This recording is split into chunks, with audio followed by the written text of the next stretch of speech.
But that's how I use AI in my workflow so that I don't have to do, I don't have to burn up reserves of energy for a lot of this thinking.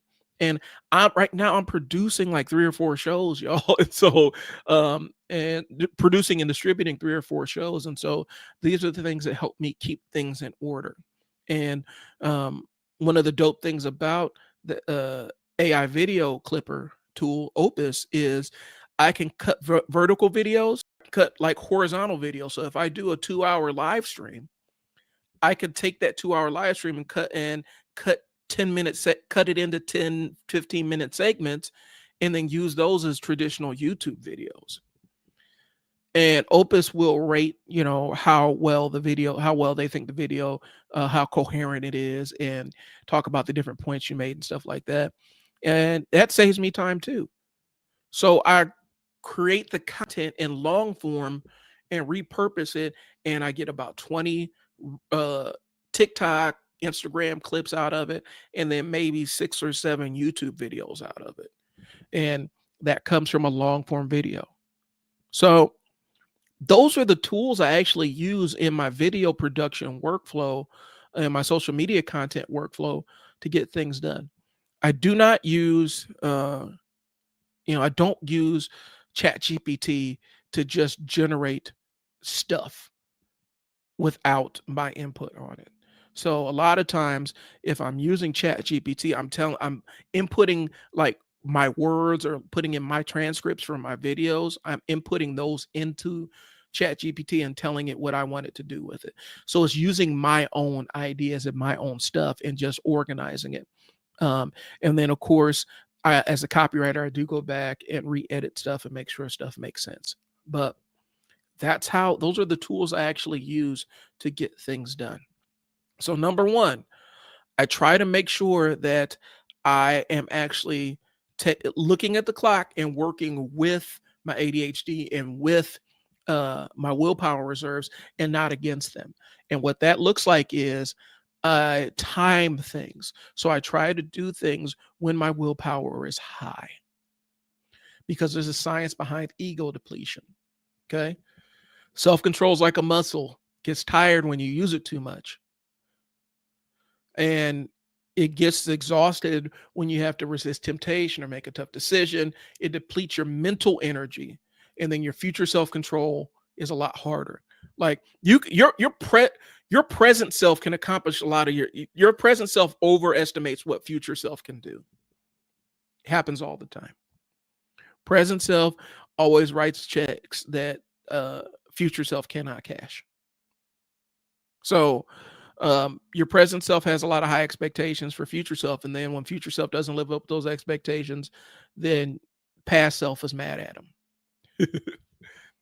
That makes sense. So whenever you resist temptation or make a tough decision, it depletes your mental energy and makes future self-control harder. So if you try to resist eating a cookie, you're more likely to procrastinate on your work later because you've tapped into your self-control and depleted a little bit. There was a study, the cookie versus the radish, and participants had to resist cookies and eat radishes instead.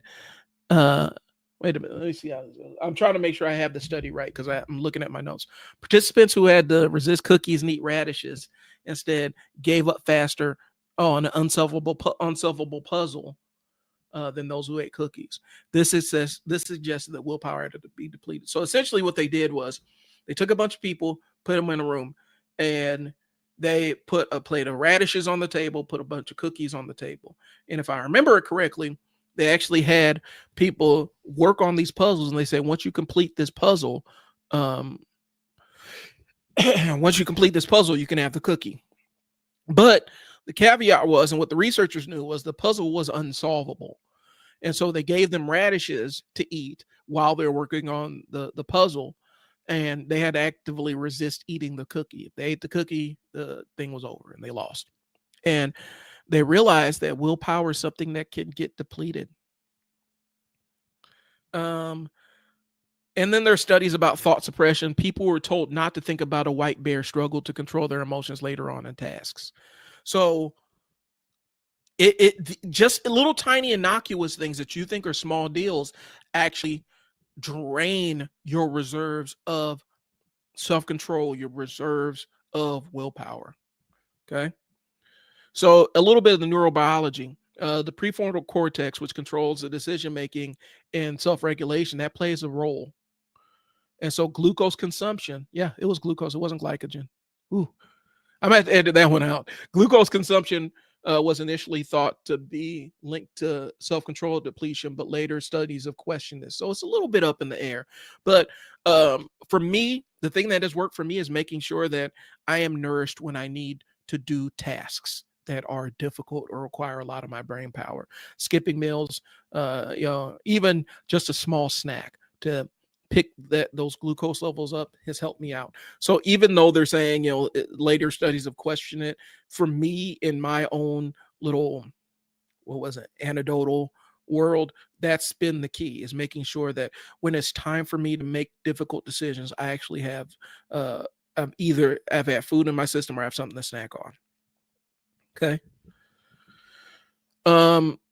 Studies have failed to replicate the classic ego depletion findings, but it cast doubt on the original theory. Again, take it with a grain of salt. For me, it's worked. Newer research suggests willpower